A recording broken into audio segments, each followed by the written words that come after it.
The desert wind carried secrets that morning, whispering across the tarmac of Al Dafra Air Base as Captain Valentina Ghost Reyes stared at the disciplinary letter in her trembling hands. The words blurred through unshed tears. Conduct unbecoming of an officer, stripped of rank, effective immediately. 3 years of spotless service, 4 combat deployments, and a distinguished flying cross meant nothing now. The brass had made their decision behind closed doors, and she was the sacrifice on their altar of political expediency. The incident that destroyed her career had happened 72 hours ago during a routine reconnaissance mission over the Syrian border. Intel had been wrong, dead wrong. What should have been an empty stretch of desert erupted into a nightmare of surface-to-air missiles and enemy fighters. Her wingman, Lieutenant Torres, had taken a hit. His F-16 was bleeding fuel and losing altitude fast. Standard protocol demanded they maintain course for the nearest friendly base, but Ghost saw something else in the thermal imaging. A convoy of civilian refugees trapped between advancing enemy forces and a minefield. She made the choice that would haunt her, breaking formation to provide close air support while Torres limped home alone. The mission was successful, 43 civilians evacuated to safety, enemy convoy neutralized. But Ghost had disobeyed direct orders, and in the military's rigid hierarchy, success without permission was worse than failure with approval. The after-action report painted her as a rogue pilot who endangered her wingman for a glory run. Now clutching her walking papers outside the squadron commander's office, Ghost watched her former colleagues avoid eye contact. Their whispered conversations stopped when she passed. The woman who had once been their ace pilot, the one they called for impossible missions, was now radioactive. Her call sign Ghost had taken on a different meaning. She was already dead to them. Lieutenant Colonel Martinez emerged from his office, his expression carefully neutral. Reyes, you have 48 hours to clear your quarters and surrender your flight gear. Your civilian pilot's license remains valid, but you're grounded from military aviation permanently. Ghost nodded, her jaw tight with suppressed emotion. She had given everything to the Air Force: her youth, her relationships, her very identity. Flying wasn't just her job, it was her soul. The thought of being earthbound forever felt like a death sentence. As she walked toward the hangar for the last time, Ghost didn't notice the man in the expensive suit watching her from across the tarmac. He had been studying her file for weeks, and what he saw wasn't a disgraced pilot but exactly what his organization needed. The letter in his briefcase would change everything, but first, she had to hit bottom. The man smiled and made a phone call. "She's perfect," he said quietly. "Initiate contact in 72 hours. The apartment in Phoenix felt like a prison cell. Ghost had traded her officer's quarters for a one-bedroom dive with peeling paint and a view of the parking lot. The silence was suffocating. No roar of jet engines, no crackle of radio chatter, no purpose driving her from one mission to the next. She sat on the edge of her unmade bed, staring at the framed photo of her F-16, call sign, Ghost 1, painted in bold letters beneath the cockpit. Her phone buzzed with another message from her mother. "Mija, come home. The ranch needs you." But Ghost couldn't face the disappointment in her father's eyes. Colonel Eduardo Reyes had been her hero, a legendary pilot who'd flown in 3 wars. She was supposed to carry on his legacy, not destroy it. The family name meant everything in military aviation circles, and she had tarnished it beyond repair. The unemployment office was a special kind of hell. Ghost sat in a plastic chair, surrounded by other casualties of life's cruel turns, waiting for her number to be called. The job counselor, a well-meaning woman named Patricia, reviewed her file with obvious confusion. "You're a decorated combat pilot, but you're applying for positions as a flight instructor. Are you sure you don't want to aim higher?" Ghost's laugh was bitter. "Ma'am, I'm radioactive. No major airline will touch me, and the military contracting companies share blacklists. Flight instruction is about all I'm qualified for that doesn't require a security clearance." The weeks blurred together in a haze of rejection letters and dwindling savings. Ghost took a job at a small flight school, teaching nervous teenagers and middle-aged executives basic maneuvers in worn-out Cessnas. The irony wasn't lost on her. The woman who had once danced with death at Mach 2 was now explaining how to execute a proper landing pattern to an insurance salesman who gripped the controls like they were made of glass. Her students were polite but distant. Word had spread about her disgrace, and she could see the questions in their eyes. What did she do? Can we trust her? The whispers followed her everywhere: the grocery store, the gym, even the dive bar where she'd started spending her evenings. Phoenix was supposed to be big enough for anonymity, but the military community was tight-knit, and shame had a way of spreading faster than wildfire. The breaking point came on a Tuesday evening. Ghost was alone in the flight school's cramped office, grading written tests by lamplight, when she heard familiar voices outside. Two of her former squadron mates were talking near the parking lot, their conversation drifting through the open window. "Can't believe she's working here now. From the Thunderbirds to teaching weekend warriors. It's pathetic. She brought it on herself, man. You don't go rogue and expect to keep your wings." Ghost's hands trembled as she set down her pen. She had been a member of the Air Force Demonstration Squadron, the elite Thunderbirds, before transferring to combat operations. That detail had been conveniently omitted from the official narrative of her disgrace. The media loved a simple story, and disgraced pilot was easier to digest than the complex reality of impossible choices made in the heat of battle. That night, Ghost stood on her apartment balcony, looking up at the stars she used to touch. The desert sky was clear, infinite, and indifferent to human suffering. She wondered if this was how her story would end, a footnote in aviation history, a cautionary tale told to young pilots about the dangers of disobedience.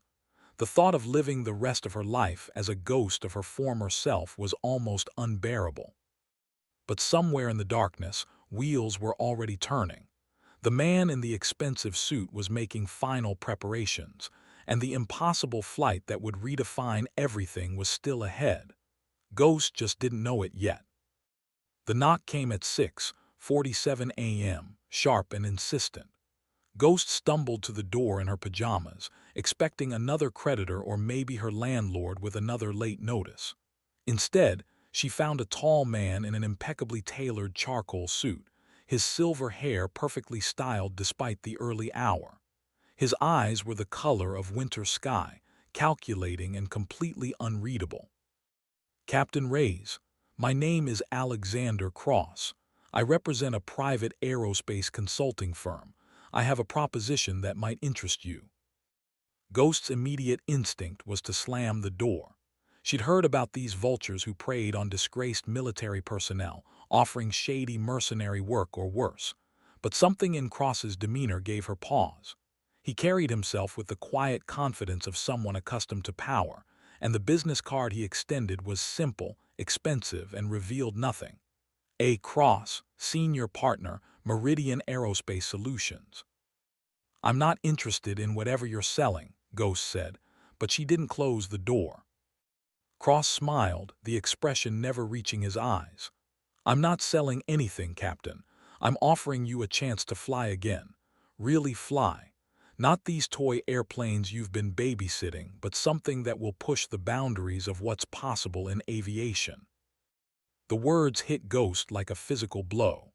She had tried to convince herself that teaching was enough, that the satisfaction of nurturing new pilots could fill the void left by her military career. But she was dying inside, withering away like a plant deprived of sunlight. The need to fly, truly fly, was eating her alive. "What kind of flying?" she asked, adding how desperate she sounded. Cross glanced around the shabby hallway, then back at her. "The kind that requires someone with your specific skill set, someone who's proven they can make impossible decisions under pressure, someone who's already lost everything and has nothing left to lose." Ghost's coffee mug trembled in her hand.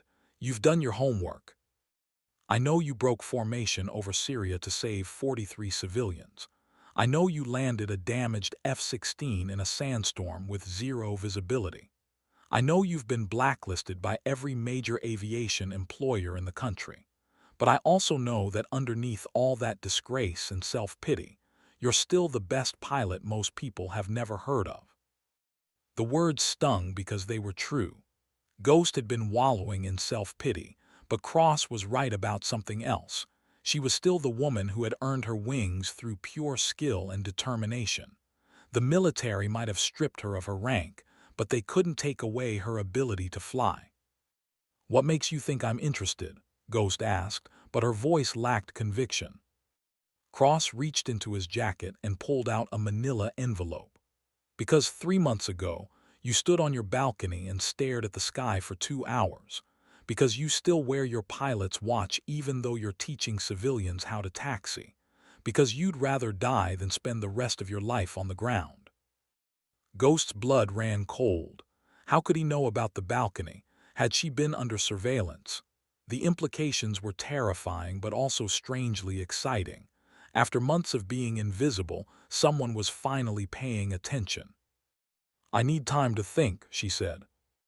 Cross nodded and turned to leave, then paused. "Captain, whatever you did over Syria, it was the right thing. The people you saved had families, children, futures. The military can strip you of your rank, but they can't erase the fact that you're a hero. The question is, are you ready to be one again?" He walked away, leaving Ghost standing in her doorway with the envelope clutched in her shaking hands. Inside was a single sheet of paper with coordinates, a time, and a brief message. "If you're ready to touch the sky again, be here tomorrow at 800. Come alone." The coordinates led to a private airfield 40 miles outside Phoenix, a collection of weathered hangars and a single runway that stretched into the desert heat. Ghost arrived at 7:57, her heart pounding with a mixture of anticipation and dread. The place felt abandoned, but she noticed security cameras hidden in the shadows and tire tracks from expensive vehicles in the dust. Hangar 7 was larger than the others, its doors sealed and unmarked. Ghost approached cautiously, her combat instincts still sharp despite months of civilian life. The side door opened before she could knock, revealing Cross in the same impeccable suit, seemingly immune to the desert heat. "Right on time," he said, gesturing for her to follow him inside. The hangar was a cathedral of aerospace engineering. Ghost's breath caught as she took in the sight. 3 aircraft unlike anything she'd ever seen. They were sleek, angular, with the predatory grace of raptors. The fuselage was midnight black, absorbing light rather than reflecting it. No visible weapons, no national markings, no identifying features of any kind. These weren't military aircraft. They were something else entirely. "Beautiful, aren't they?" Cross said, watching her reaction. "Officially, they don't exist. No paperwork, no registration, no oversight. We call them wraiths." Ghost approached the nearest aircraft, her pilot's eye cataloging every detail. The cockpit was a work of art, with displays that seemed to float in midair and controls that looked more like musical instruments than flight systems. The engines were hidden within the fuselage, their intake ports barely visible. This wasn't just advanced technology, it was alien. "Who are you people?" Ghost asked, her voice barely above a whisper.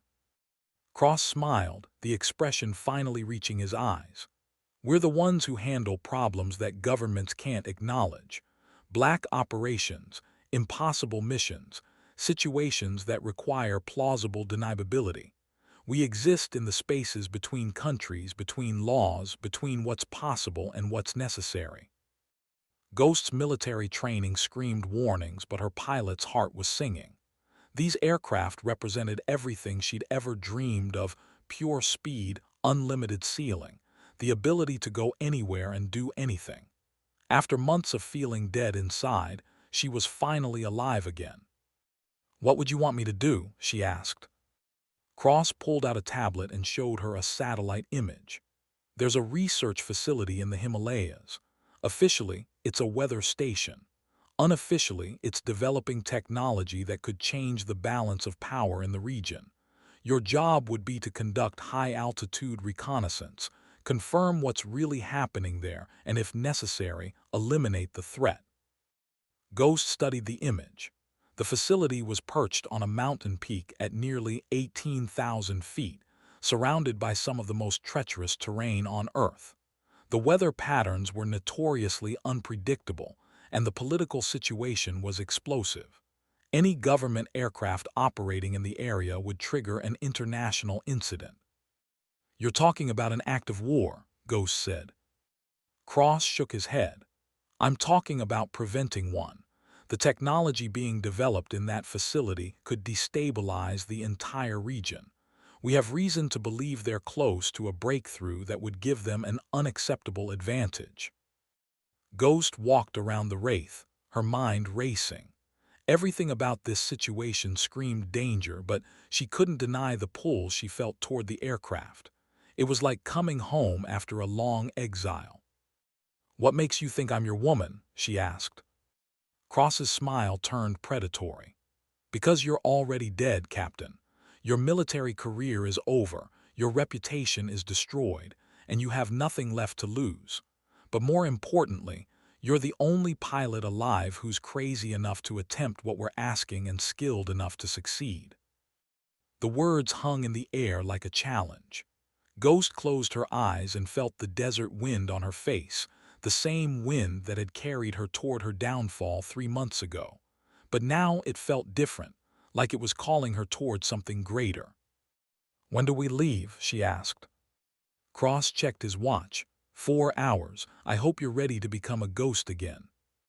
The briefing room was stark and windowless, illuminated by harsh fluorescent lights that made everyone look pale and exhausted. Ghost sat at a polished conference table, studying the faces of her new team. Cross had introduced them by call signs only. Viper, a taciturn communications specialist with scars on his hands. Oracle, a young intelligence analyst who couldn't be more than 25. And Reaper, a weapons systems operator whose eyes held the hollow look of someone who'd seen too much combat. Ghost recognized the type. They were all outcasts, refugees from their former lives who'd found purpose in the shadows. Viper's hands told the story of an IED explosion that had probably ended his military career. Oracle's nervous energy suggested intelligence work that had gone sideways. Reaper's thousand-yard stare was familiar to anyone who'd spent time in active combat zones. "The target is designated Icebox," Cross began, activating a holographic display that materialized above the table. Ghost tried not to show her amazement at the technology.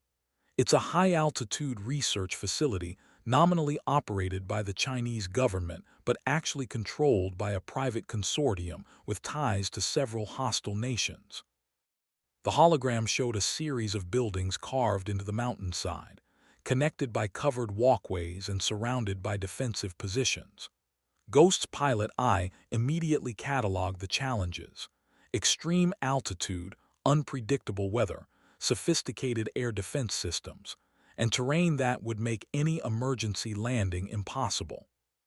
"What exactly are they researching?" Ghost asked. Oracle spoke up, her voice betraying a slight accent Ghost couldn't place.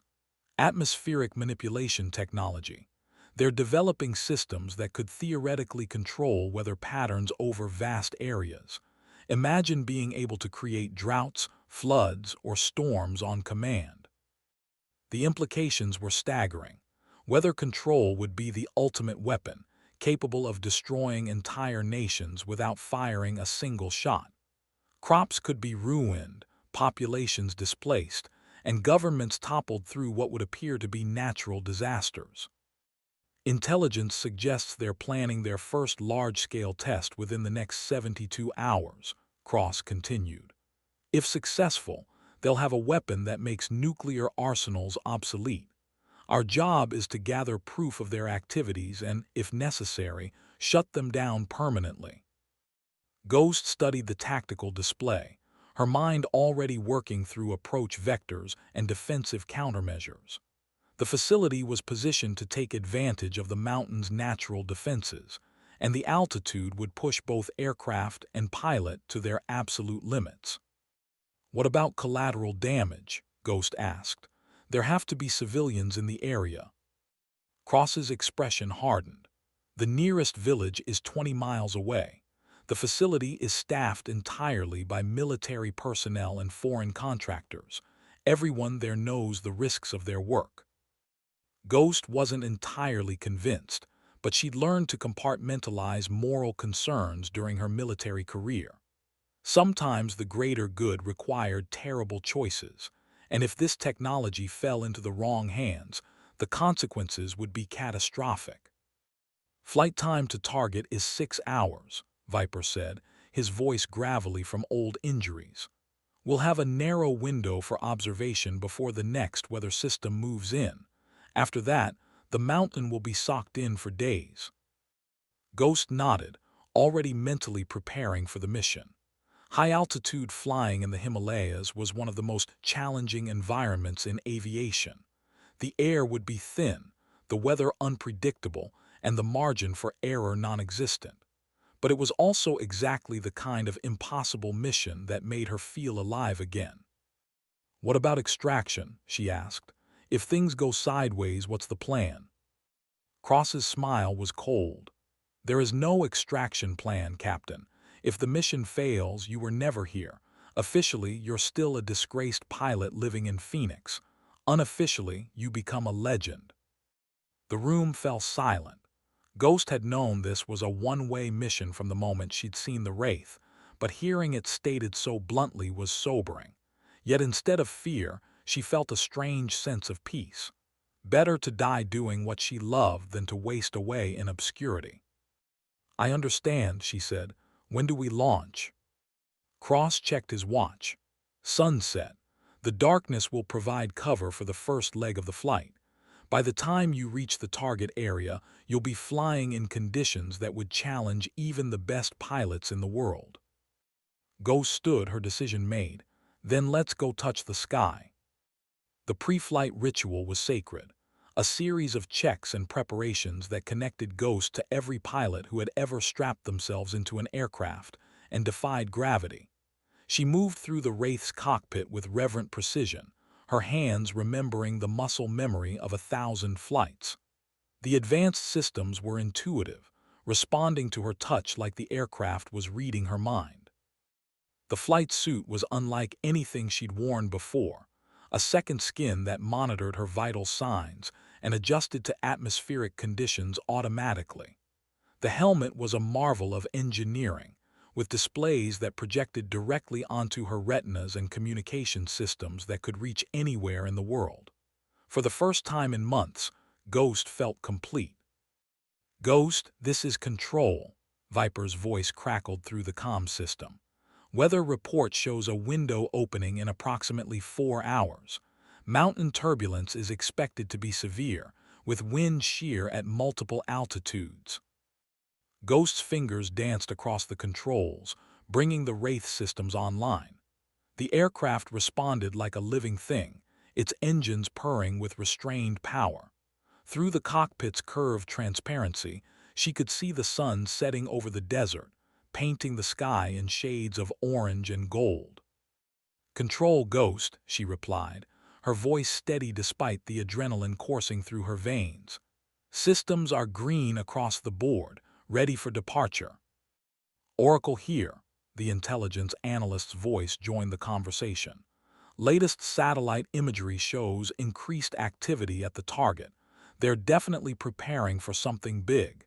Heat signatures suggest they're bringing additional personnel into the facility." Ghost felt a familiar tightness in her chest, the same sensation she'd experienced before every combat mission. The unknown was waiting out there in the darkness, and she was flying toward it willingly.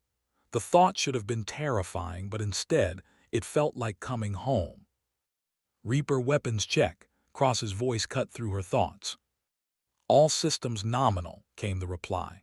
"Remember, Ghost, you're carrying special ordnance. If you need to engage, the yield is considerably higher than standard military hardware." Ghost absorbed this information without comment. She had suspected from the beginning that this mission might require more than reconnaissance. The weapons systems integrated into the Wraith were unlike anything in the conventional military arsenal, precision instruments designed to eliminate targets with surgical accuracy. "Ghost, you are cleared for departure," Cross announced. "Godspeed, Captain." The Wraith lifted off with barely a whisper, its advanced engines producing thrust without the characteristic roar of conventional aircraft. Ghost felt the familiar sensation of acceleration, the moment when the aircrafts will overcame Earth's gravity and achieve the impossible. She was flying again, truly flying, and the months of exile fell away like discarded chains. The desert landscape passed beneath her in a blur of lights and shadows. Cities became clusters of stars, highways became rivers of light, and the world revealed itself in all its terrible beauty. This was why she flew, not for glory or recognition, but for the pure joy of existing in 3 dimensions, of dancing with the sky itself. "Control, Ghost," she reported as the aircraft climbed through 40,000 feet, approaching cruising altitude, all systems performing nominally. "Copy, Ghost. You're looking good on our screens. Maintain heading 127 for the next 2 hours." Ghost settled into the rhythm of long-distance flight, her body automatically adjusting to the Wraith's responses. The aircraft was remarkable, stable as a rock in clear air, but capable of incredible agility when needed. She was beginning to understand why Cross had chosen her for this mission. The Wraith required a pilot who could think like the aircraft, who could become one with the machine. As the hours passed, Ghost found herself thinking about the path that had led her here. 6 months ago, she had been a decorated military pilot with a bright future. Now she was a ghost, flying an aircraft that didn't exist toward a target that would never be acknowledged. The irony wasn't lost on her. She had finally found her true calling in the shadows. "Ghost, control," Viper's voice interrupted her thoughts. "You're approaching the point of no return. From here on, radio contact will be sporadic due to terrain interference. Remember, you're on your own once you reach the target area." Ghost keyed her mic, her voice calm and professional. "Understood, Control. Ghost is proceeding to target." The mountains rose ahead of her like the spine of a sleeping dragon, their peaks lost in swirling clouds. Somewhere beyond that wall of stone and ice, her destiny was waiting. The Himalayas at night were a moonscape of silver and shadow, peaks that seemed to pierce the stars themselves. Ghost flew the Wraith through valleys that had never known human footsteps, past glaciers that had existed since the world was young. The thin air made every control input critical. At this altitude, the margin between flight and disaster was measured in degrees and inches. "Ghost, Oracle," the intelligence analyst's voice crackled through the static. "We're getting intermittent signals from the target area. Something's definitely happening up there." Ghost checked her instruments. Still 3 hours to target, and the weather was deteriorating. Ice crystals formed on the canopy despite the heating systems, and the wind was picking up. She'd flown in worse conditions, but never in an aircraft this advanced, never with stakes this high. "Control, Ghost," she transmitted, encountering moderate turbulence, continuing to target. The radio hissed with static. She was too far from base now, flying through electromagnetic interference generated by the mountain peaks. From here on, she was truly alone, just her and the aircraft against the most unforgiving environment on Earth. The Wraith handled the turbulence with grace, its advanced flight control systems making thousands of micro-adjustments per second. Ghost felt the aircraft's responses through her hands and feet, reading its moods like a skilled rider reads a horse. They were partners now, human and machine united in purpose. An hour later, the weather turned violent. Ghost found herself flying through a storm system that had materialized out of nowhere, ice and wind battering the aircraft with primal fury. The Wraith's stealth systems were useless against nature's assault, and for the first time since takeoff, Ghost felt the familiar flutter of fear in her stomach. "Come on, girl," she whispered to the aircraft, her hands steady on the controls despite the chaos outside. "We've come too far to quit now." The storm seemed to last forever, but Ghost knew it was only minutes. Time distorted during moments of extreme stress, seconds stretching into hours while the mind processed information at superhuman speed. She flew by instinct, letting her training guide her through the maelstrom. When the storm finally broke, Ghost found herself in a valley she didn't recognize. The GPS showed she was still on course, but the landscape below was alien, a world of ice and stone that no human had ever seen. The beauty was overwhelming, but she forced herself to focus on the mission. "Target area in 30 minutes," she announced to the empty cockpit, her voice the only human sound in the vast silence. The facility appeared suddenly, a cluster of lights carved into the mountainside like a wound in the rock. Ghost's breath caught as she took in the scale of the operation. The intelligence reports had been wrong. This wasn't a small research station, but a massive complex that stretched deep into the mountain. Whatever they were doing here, it was far more extensive than anyone had imagined. Ghost switched to reconnaissance mode, the Wraith's cameras and sensors automatically beginning their scan. The images that appeared on her displays were disturbing. Massive dish antennas pointed at the sky, industrial-scale equipment that looked more like weapons than research tools, and personnel moving with the urgency of people preparing for war. "My God," she whispered, understanding flooding through her. "They're not just researching weather control, they're weaponizing it." The implications were staggering. This wasn't about creating droughts or floods. They were building something that could tear holes in the atmosphere itself, creating storms that could level cities and kill millions. The technology was decades ahead of anything the Western world possessed. Ghost completed her reconnaissance pass, the Wraith systems recording everything. But as she prepared to turn for home, her heart stopped. Rising from hidden positions around the facility were surface-to-air missiles, their contrails visible in the moonlight. They had been waiting for her. "So much for stealth," Ghost muttered, throwing the Wraith into a diving turn. The aircraft responded instantly, its engines screaming as she pushed it to its limits. But the missiles were fast, and there were too many of them. The first missile passed so close she could see its fins, but the second found its mark. The explosion shook the Wraith like a toy, and warning lights flooded the cockpit. Ghost fought for control as the aircraft tumbled toward the mountain peaks, her training the only thing standing between her and certain death. "Not today," she snarled, pulling the aircraft out of its dive with seconds to spare. The Wraith was damaged but still flying, its systems already rerouting power around the destroyed components. They had hurt her, but they hadn't killed her.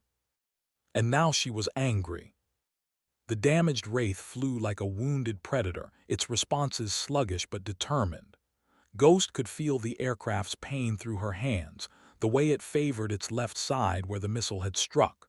Warning lights painted the cockpit in shades of red and amber, but the critical systems were still functional. She was alive, she was flying, and she had a job to finish. "Oracle, this is Ghost," she transmitted, hoping someone would hear her through the static. "Target confirmed. Facility is massive, far exceeding intelligence estimates. They're not just researching weather control, they're building weapons of mass destruction." The radio crackled with interference, but she thought she heard Viper's voice. "Copy, Ghost. Status report." Ghost checked her instruments. Fuel was low, one engine was running rough, and the stealth systems were compromised. But the weapons systems were still online, and she had a clear shot at the facility's main power grid. The question was whether she could complete the mission and still have enough fuel to reach friendly territory. "Ghost to control," she tried again. "Requesting permission to engage. Repeat, requesting permission to engage." Static was her only answer. The mountains were blocking her transmissions, and she was running out of time. The facility below was fully alert now, searchlights sweeping the sky and more missiles moving into position.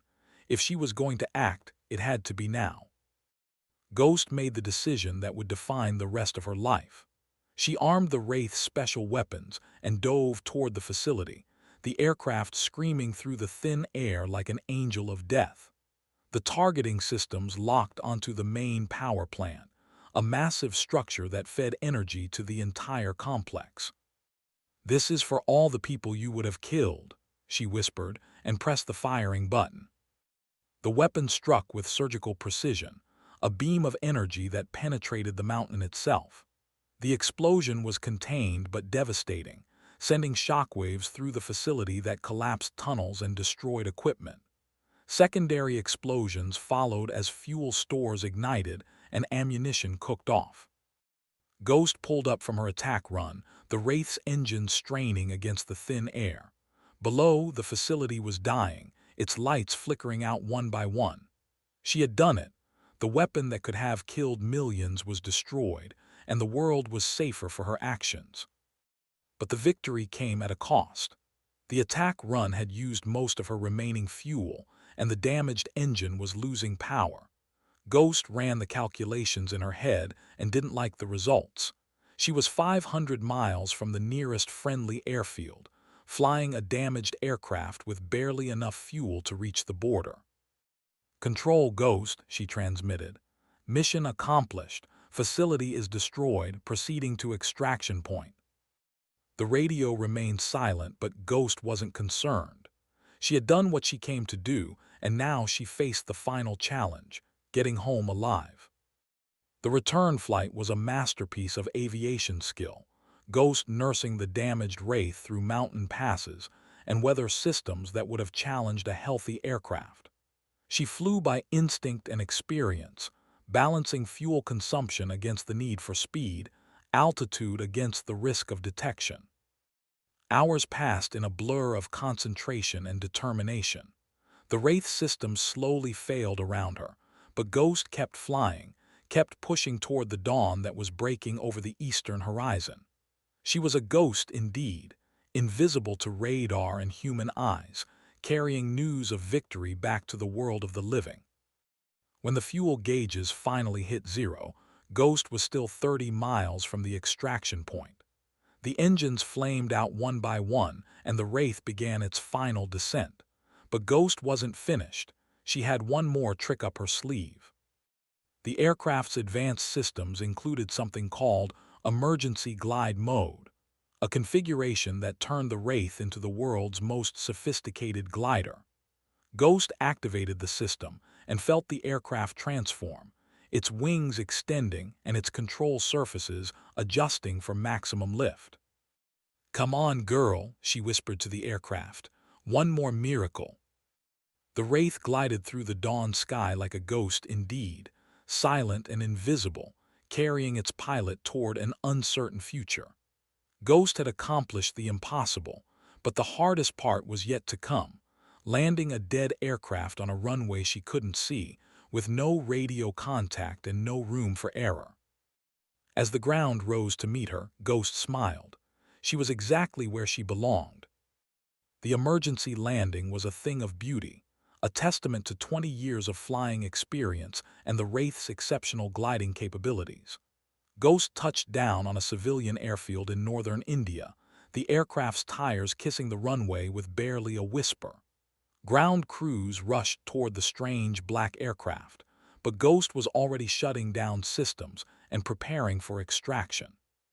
Cross appeared within minutes, his expensive suit somehow immaculate despite the dawn hour and remote location. He helped Ghost from the cockpit, his eyes scanning her for injuries. She was exhausted, dehydrated, and running on pure adrenaline, but she was alive. "Mission accomplished," she reported, her voice hoarse from hours of radio transmissions. "Facility destroyed, technology eliminated. The world is safe for now." Cross nodded, his expression unreadable. "The intelligence teams are already analyzing your recordings. Initial reports suggest you prevented a catastrophe that could have killed millions." Ghost didn't feel like a hero. She felt like a woman who had done what needed to be done, nothing more. But as she watched the sun rise over the mountains, she realized something had changed inside her. The shame and self-doubt that had plagued her since Syria were gone, replaced by a quiet confidence in her abilities and choices. "What happens now?" she asked. Cross smiled, the expression finally reaching his eyes. "Now you become legend. The facility will be reported as destroyed by an earthquake. Your aircraft will disappear and you'll return to your life in Phoenix. But you'll know, and we'll know, that you saved the world." The flight back to America was a blur of military transports and bureaucratic debriefings. Ghost found herself in rooms with people whose names she would never know, telling her story to faces she would never see again. The official version was sanitized, classified, and buried in files that would never see daylight. But the truth lived on in the memories of those who had been there.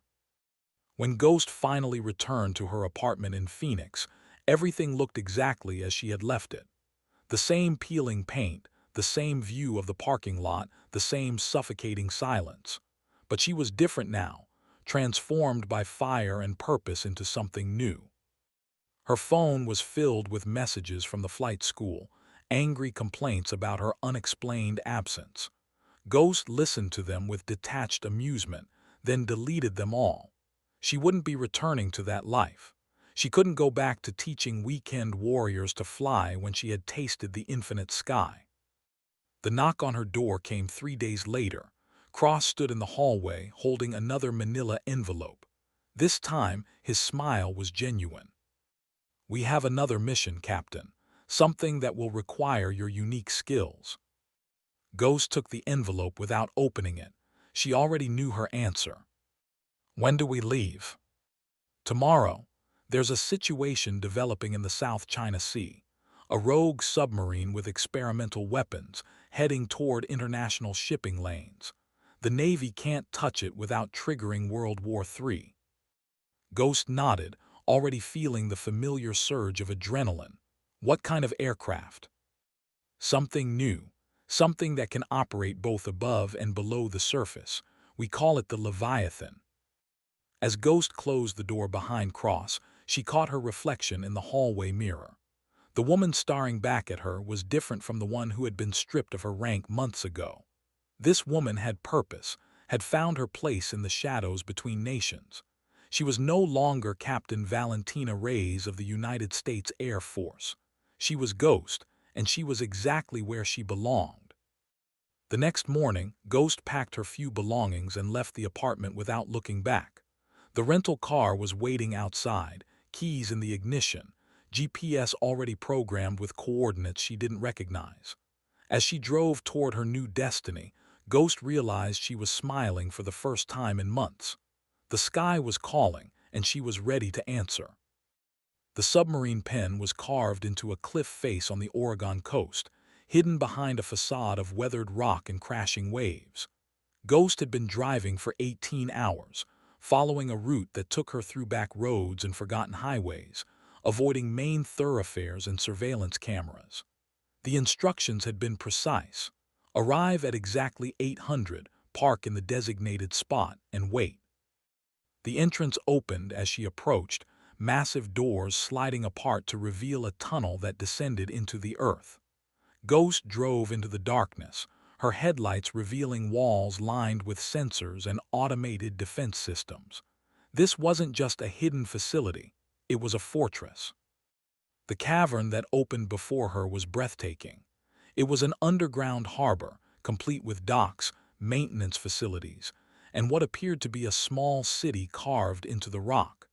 But it was the aircraft floating in the center of the subterranean lake that made Ghost's breath catch. The Leviathan was unlike anything she had ever seen.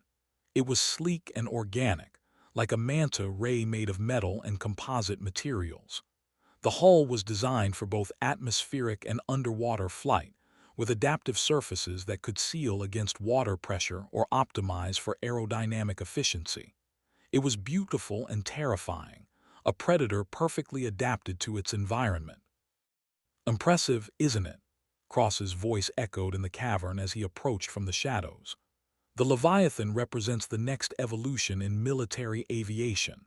It can fly at Mach 3 in atmosphere, travel underwater at 60 knots, and operate at depths that would crush conventional submarines. Ghost walked around the aircraft, her pilot's eye cataloging every detail. The cockpit was a bubble of transparency that would provide unobstructed vision in any environment. The engines were integrated into the hull, their intakes capable of processing both air and water. The weapons systems were hidden but clearly present, giving the aircraft a predatory grace. "What's the mission?" Ghost asked, though she was already certain she would accept regardless of the answer. Cross activated a holographic display that showed the western Pacific Ocean. 48 hours ago, an experimental submarine designated Kraken disappeared from a classified facility in North Korea. Intelligence suggests it was stolen by a rogue admiral who's planning to use it against civilian shipping. The display zoomed in on a section of ocean between Japan and the Philippines. The Kraken is armed with advanced torpedoes that can destroy an aircraft carrier with a single hit. If it reaches the shipping lanes, it could sink a dozen vessels before anyone knows what's happening. Ghost studied the tactical situation. The area was one of the busiest waterways in the world, with thousands of ships passing through daily. A submarine attack would be devastating, but the political implications would be even worse. Any military response would be seen as an act of aggression by the surrounding nations. "Why can't the Navy handle this?" Ghost asked. Cross's expression darkened. "Because the Kraken is invisible to conventional sonar. It uses technology that makes it virtually undetectable underwater. The only way to find it is with the Leviathan's advanced sensors, and the only way to stop it is with someone who can think like the enemy." Ghost understood. She was being chosen not just for her flying skills, but for her ability to make impossible decisions under pressure. The mission would require her to track down a submarine that didn't want to be found, engage it in combat, and eliminate the threat without triggering an international incident.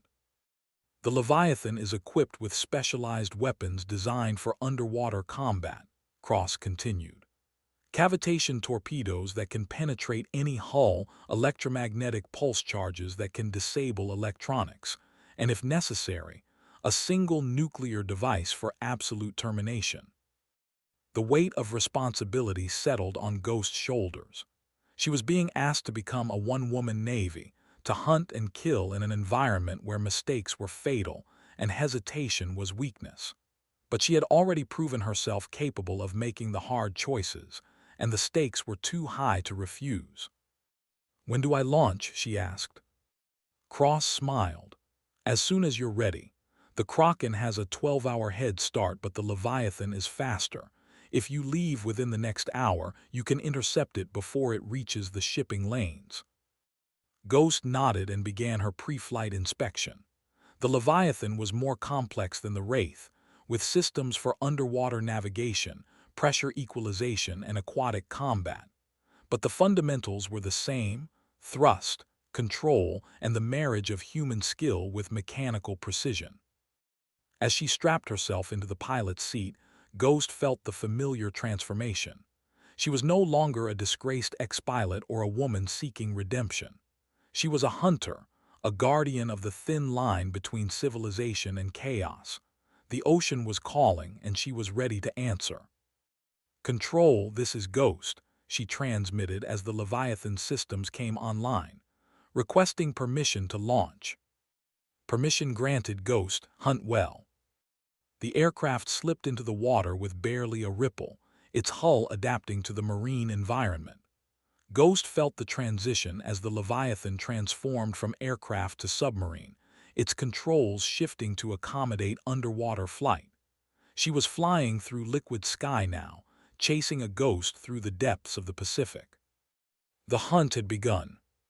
The Pacific Ocean at 200 feet below the surface was a world of perpetual twilight, where sunlight filtered down in shafts of gold and green. Ghost flew the Leviathan through this underwater sky, her sensors sweeping the depths for any sign of the rogue submarine. The aircraft moved with the fluid grace of a living creature, its hull adjusting to water pressure and current with organic precision. Control Ghost, she transmitted through the quantum communication system, descending to patrol depth, beginning search pattern Alpha. The response came through clearly despite the water above. Copy, Ghost.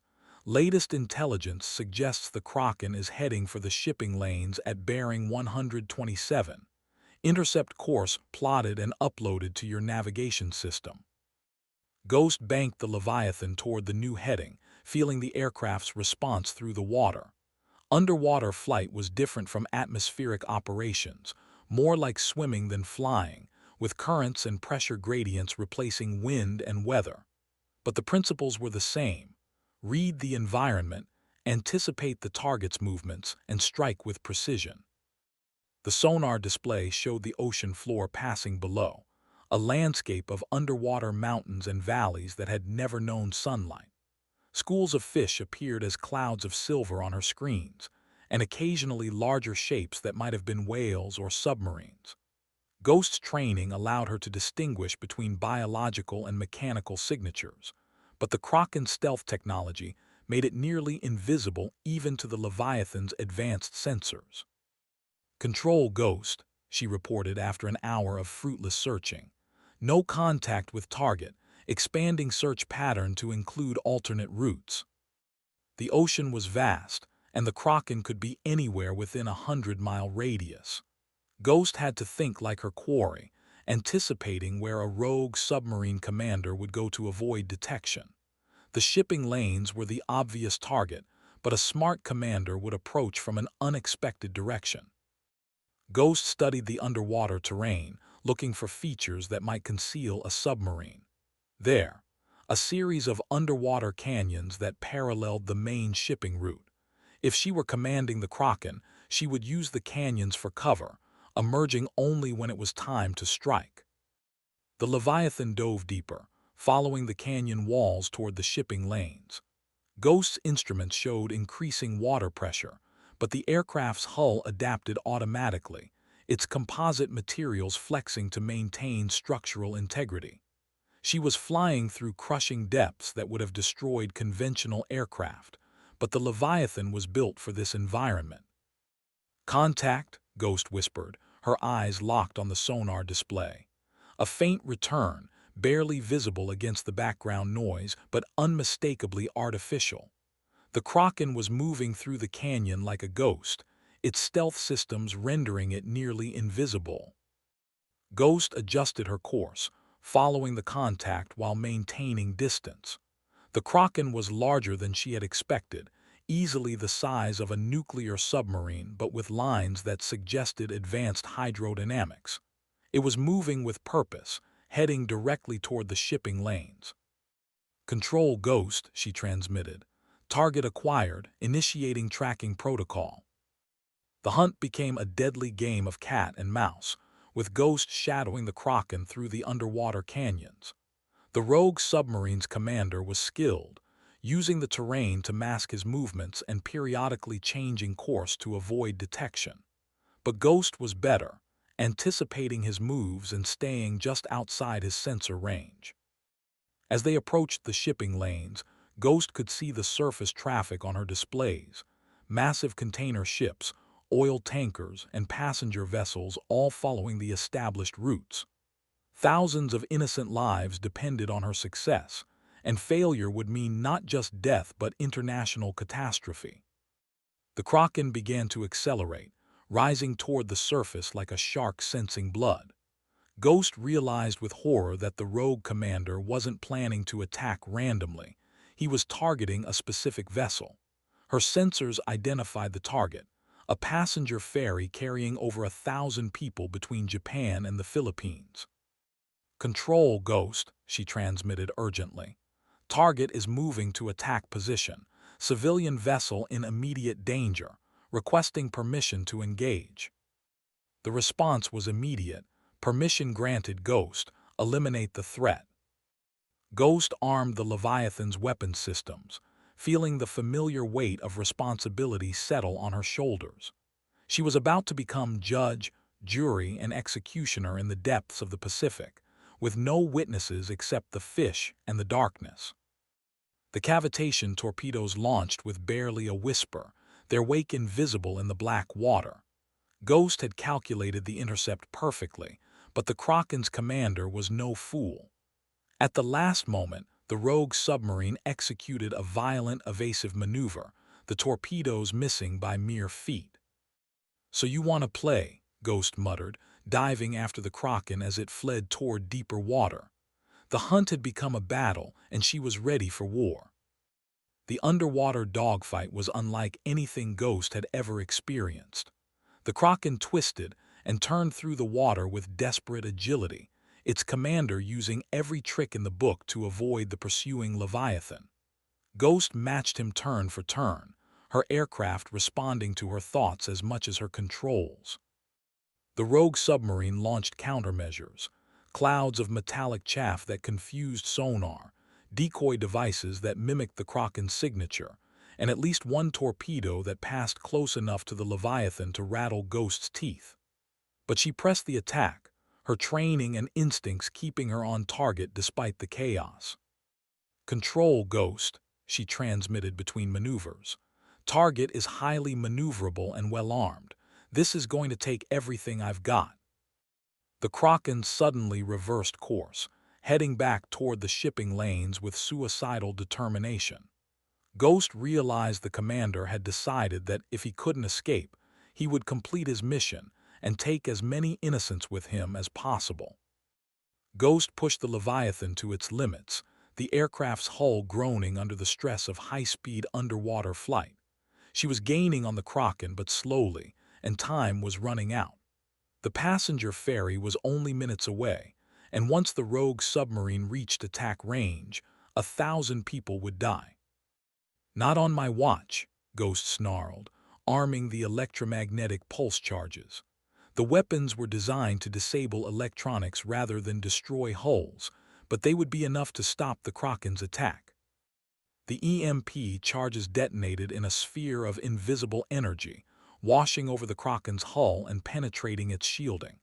Ghost watched with satisfaction as the rogue submarine's lights flickered and died, its engines falling silent. The Kraken was dead in the water, drifting helplessly toward the ocean floor. But her victory was short-lived. The Kraken's commander had one last card to play, a suicide charge that would detonate the submarine's reactor and create an underwater explosion capable of sinking every ship within a 5-mile radius. Ghost sensors detected the rising radiation levels and knew she had seconds to act. The Leviathan's final weapon was one Ghost had hoped never to use, a miniaturized nuclear device designed for absolute termination. She armed it without hesitation, her training overriding any moral qualms. Sometimes the only way to save lives was to take them. "Control, Ghost," she transmitted, her voice steady despite the gravity of the moment. "Deploying final solution. Recommend all units clear the area." The nuclear torpedo struck the Kraken just as its reactor reached critical mass. The two explosions merged into a single flash of light that illuminated the ocean depths for miles around. Ghost felt the shockwave hit the Leviathan, the aircraft tumbling through the water like a leaf in a hurricane. When the chaos subsided, Ghost found herself alone in the dark water, the Leviathan system slowly coming back online. The Kraken was gone, vaporized in the nuclear fire, along with its crew and their dreams of destruction. The passenger ferry passed overhead, its passengers unaware that they had just been saved by a woman who didn't officially exist. "Control, Ghost," she reported, her voice hoarse with exhaustion. "Target eliminated, threat neutralized, returning to base." The flight back to the submarine pen was a blur of fatigue and reflection. Ghost had prevented a massacre, but at the cost of dozens of lives. The Kraken's crew had been following orders just as she was, but they had chosen the wrong side. In the shadows between nations, such distinctions mattered less than results. As the Leviathan surfaced in the underground harbor, Ghost realized she had crossed another line. She was no longer just a pilot or even a warrior. She was something else entirely. A guardian of the space between light and darkness, peace and war, order and chaos. Cross was waiting on the dock, his expression unreadable. "Well done, Captain. The world owes you a debt it will never know to repay." Ghost climbed out of the cockpit, her legs unsteady after hours of underwater flight. She had saved 1,000 lives, prevented an international incident, and eliminated a threat to global security. But she felt no triumph, only the quiet satisfaction of a job well done. "What's next?" she asked. Cross smiled, already reaching for another envelope. "There's always something, Ghost. The question is, are you ready for it?" Ghost looked at the Leviathan floating in its underground harbor, then at the man who had given her purpose again. She was no longer the disgraced pilot who had been stripped of her rank. She was something new, something necessary, something the world needed even if it would never acknowledge her existence. "I'm ready," she said. The months that followed blurred together in a kaleidoscope of impossible missions and aircraft that defied conventional physics. Ghost flew through Arctic storms in a craft that could phase through solid matter, hunted terrorists in an aircraft that could become invisible to all electromagnetic spectra, and prevented 3 different attempts to trigger World War III using vehicles that existed only in the fevered dreams of aerospace engineers. Each mission changed her, stripping away another layer of her former self until only the essential remained. She was no longer Valentina Reyes, the rancher's daughter who had dreamed of flying. She was Ghost, the woman who appeared when the world needed saving and disappeared when the job was done. The safe house in Montana was her only constant, a log cabin hidden in the mountains where she could rest between missions. Ghost had furnished it sparingly, a bed, a kitchen table, a chair by the window where she could watch the sky. The walls were bare except for a single photograph, her father in his Air Force uniform, the same picture she had carried through her military career. "You would have been proud," she whispered to the photograph during one of her rare moments of peace. "I found my calling after all." The knock on the door came at midnight as it always did. Cross stood in the doorway, his expensive suit somehow appropriate even in the wilderness. He carried the familiar manila envelope, but this time his expression was different, grave, almost apologetic. "This one's personal, Ghost," he said without preamble. "Someone's been digging into your past, asking questions about Syria. We think they're getting close to the truth." Ghost felt a chill that had nothing to do with the mountain air. Her disgrace had been carefully orchestrated, her court-martial a necessary fiction to explain her disappearance from official records. If someone discovered the truth about her current activities, it would compromise everything she had built. "Who?" she asked. Cross entered the cabin and closed the door behind him. "A journalist named Marcus Kane. He's been investigating military cover-ups, and your case caught his attention. He's connected some dots that should have stayed disconnected." Ghost knew the name. Kane was a muckraker who specialized in exposing government secrets, a man who saw conspiracy in every shadow. If he was investigating her past, it was only a matter of time before he stumbled onto the truth. "What do you want me to do?" Ghost asked, though she already knew the answer. Cross set the envelope on the table but didn't open it. "Kane has a source inside the Pentagon, someone who was present at your real debriefing. If that information becomes public, it will expose not just you but the entire organization. Thousands of lives are at stake." Ghost understood. She was being asked to eliminate a threat to operational security, to silence a man whose only crime was asking the right questions. It was a mission she had always known would come eventually, the day when her past and present would collide. "Where is he?" she asked. Cross finally opened the envelope, revealing photographs and documents. "Washington, D.C. He's scheduled to meet with his source tomorrow night. After that, he'll have everything he needs to destroy us." Ghost studied the intelligence package, her mind automatically cataloging the tactical challenges. Kane was a civilian, operating in a major city surrounded by innocent people. This wouldn't be a clean military operation. It would be assassination, pure and simple. There's another option, Cross said quietly. We could disappear you. New identity, new life, somewhere far away from all this. You've done enough, Ghost. You've earned the right to retire.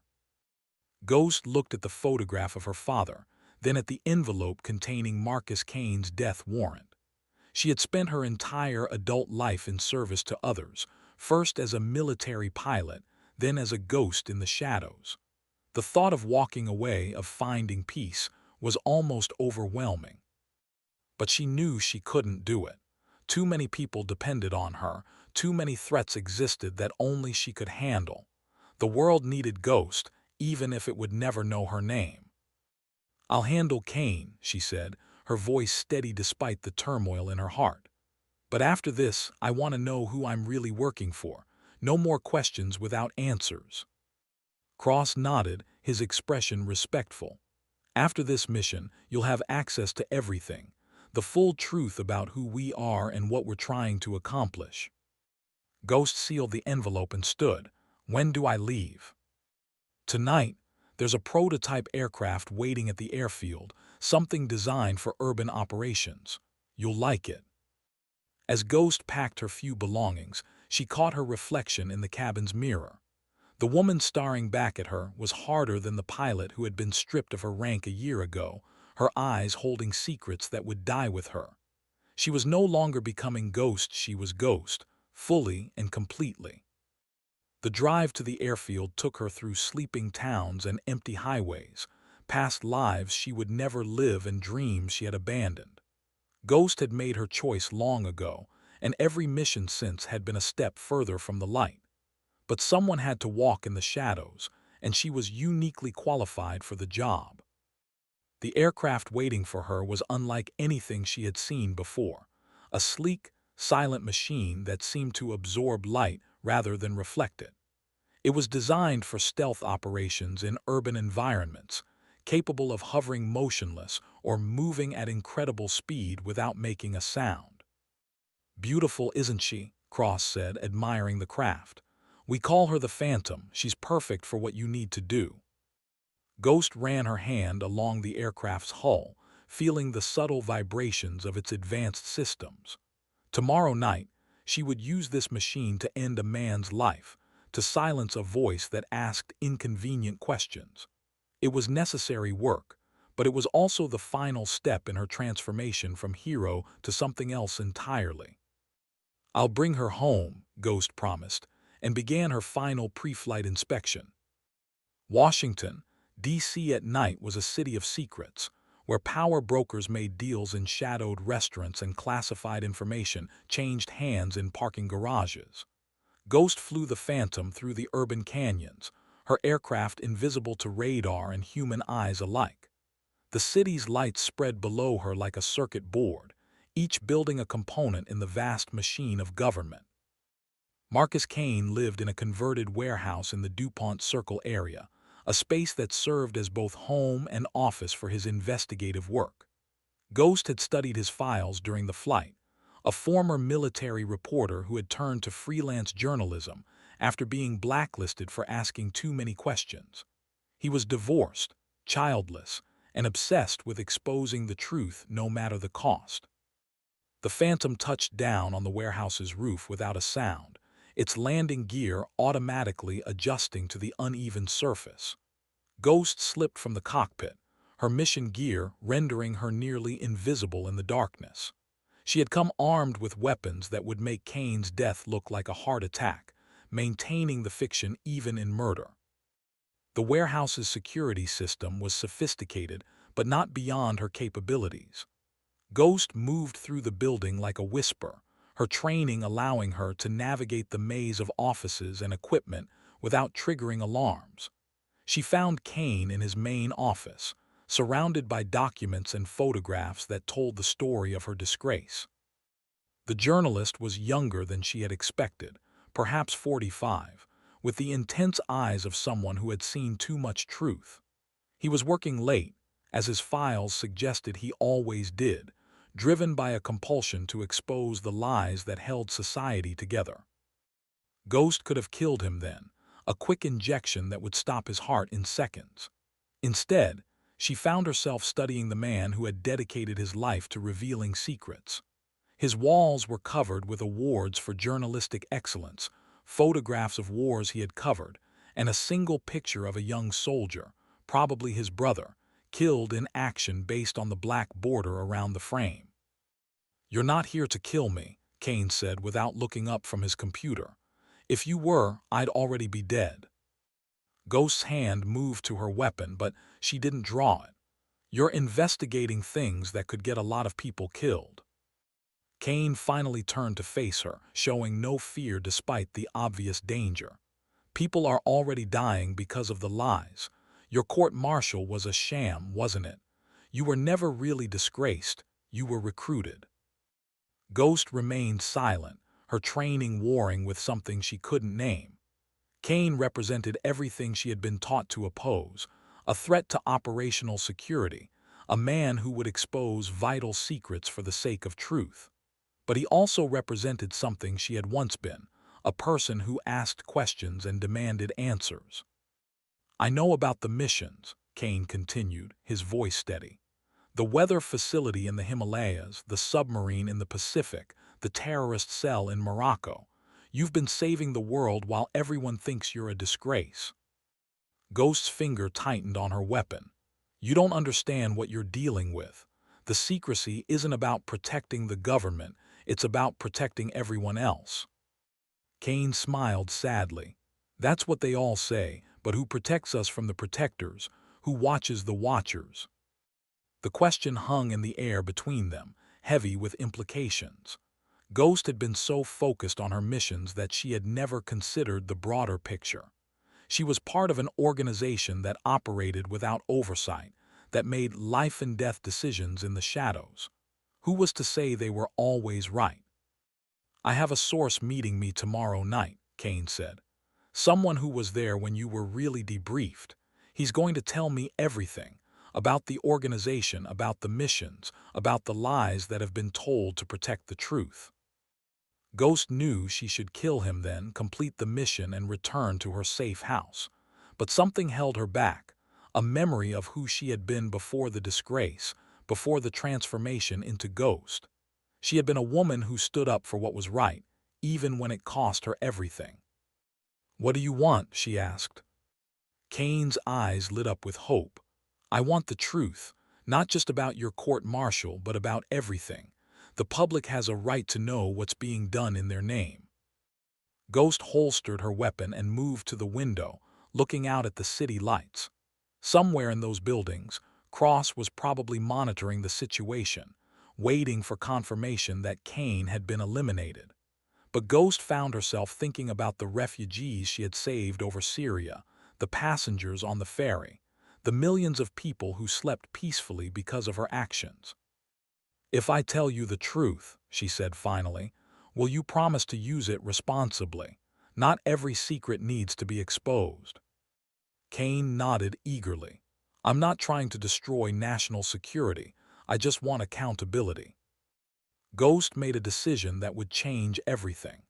She turned from the window and began to speak, telling Kane about the organization that had recruited her, about the missions that had saved countless lives, about the impossible choices that had to be made in the shadows between nations. As she spoke, Ghost realized she was crossing another line, but this time she was moving toward the light instead of away from it.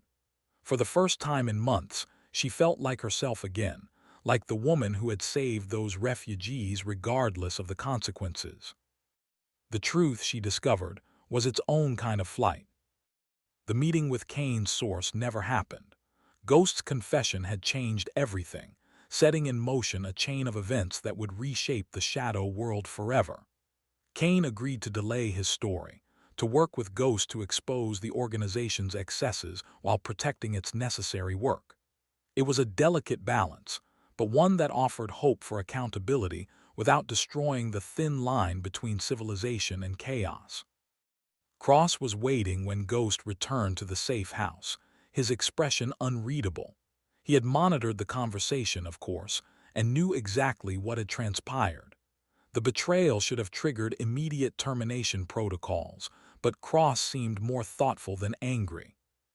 "You were supposed to eliminate the threat," he said quietly. Ghost faced him without flinching. "I neutralized it.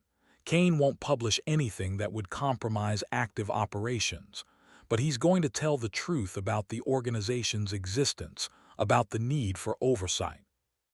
Cross poured himself a drink from the cabin's modest bar, his movements deliberate and controlled. "You understand what this means. The organization as we know it is finished.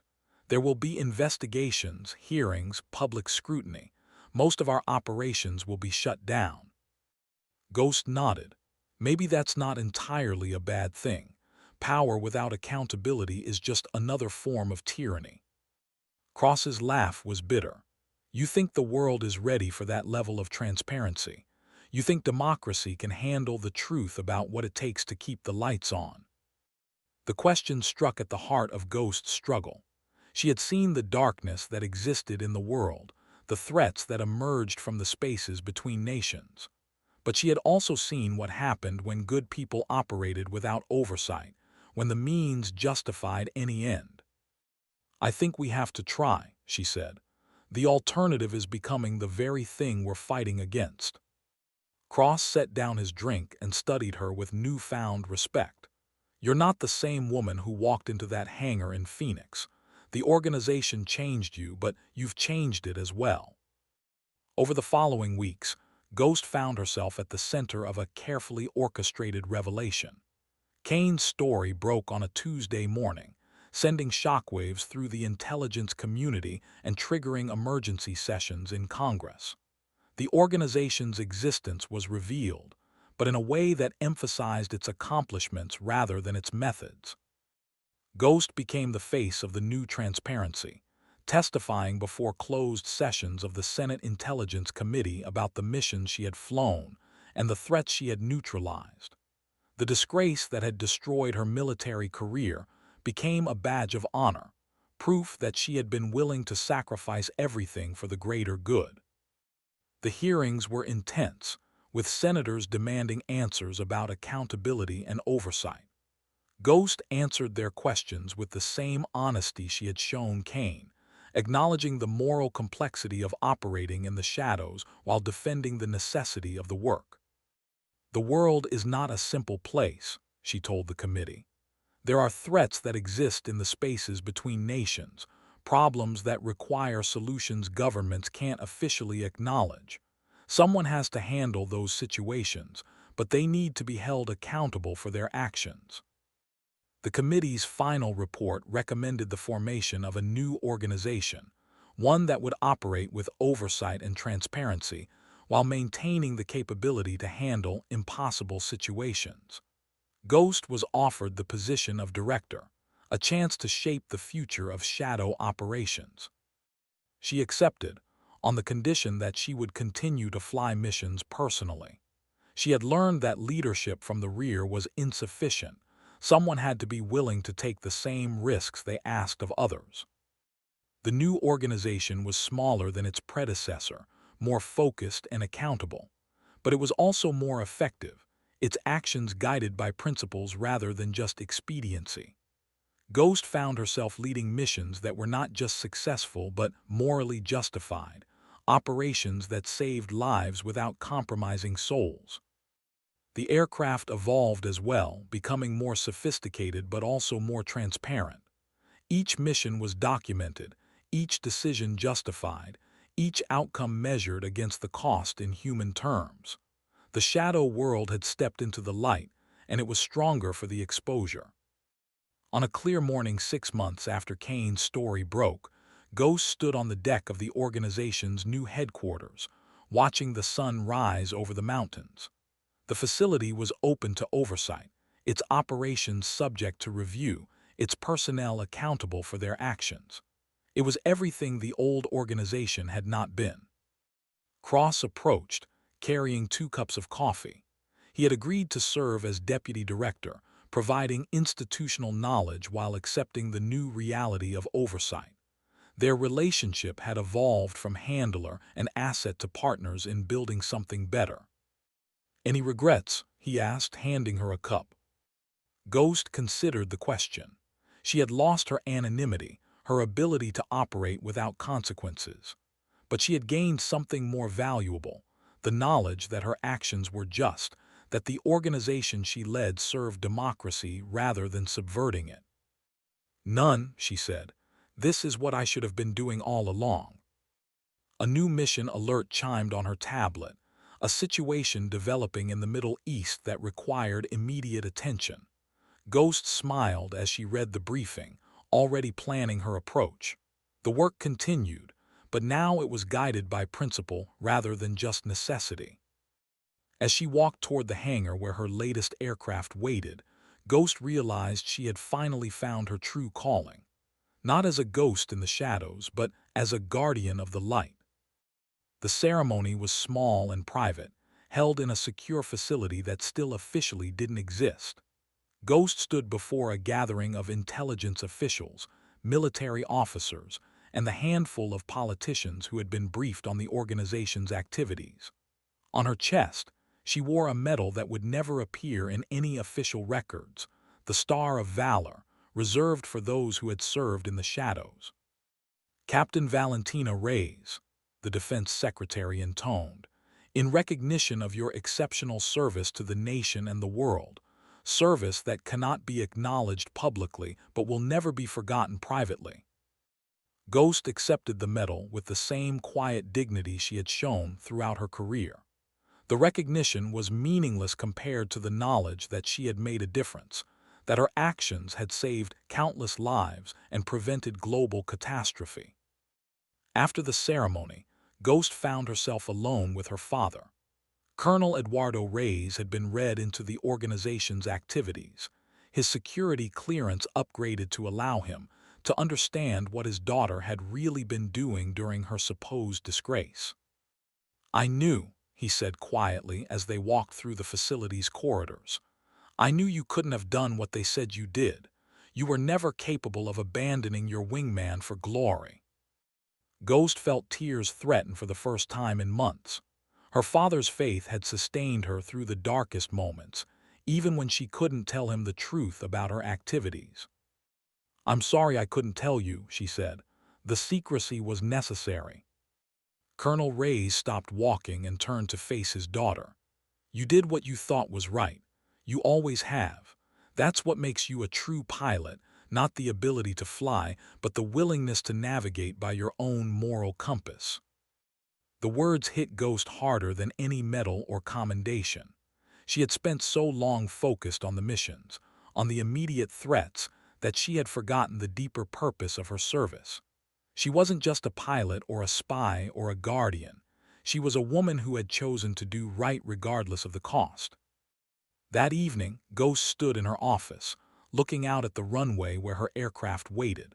The latest generation of shadow vehicles was even more advanced than their predecessors, but they were also more transparent, their operations subject to review and accountability. A knock on the door interrupted her thoughts. Kane entered, carrying a folder of documents. The journalist had become an unofficial advisor to the organization, helping to balance the need for secrecy with the demands of democracy. "The Senate committee approved the new oversight protocols," he reported. "Your people will have the authority they need to operate, but with safeguards to prevent abuse." Ghost nodded, satisfied. The balance between security and accountability was delicate, but it was achievable. The organization had proven that it was possible to operate in the shadows while remaining true to democratic principles. "Any new threats?" she asked. Kane smiled. "There are always new threats, but now we have a system that can handle them without compromising our souls." As Ghost prepared for her next mission, she reflected on the journey that had brought her here. She had started as a disgraced pilot, been transformed into a ghost in the shadows, and emerged as something new, a guardian of the light who understood the necessity of darkness. The aircraft that waited for her on the runway was sleek and powerful, capable of impossible feats in the hands of a skilled pilot. But it was also transparent, its operations recorded and reviewed, its actions subject to the same moral standards as any other government activity. Ghost climb.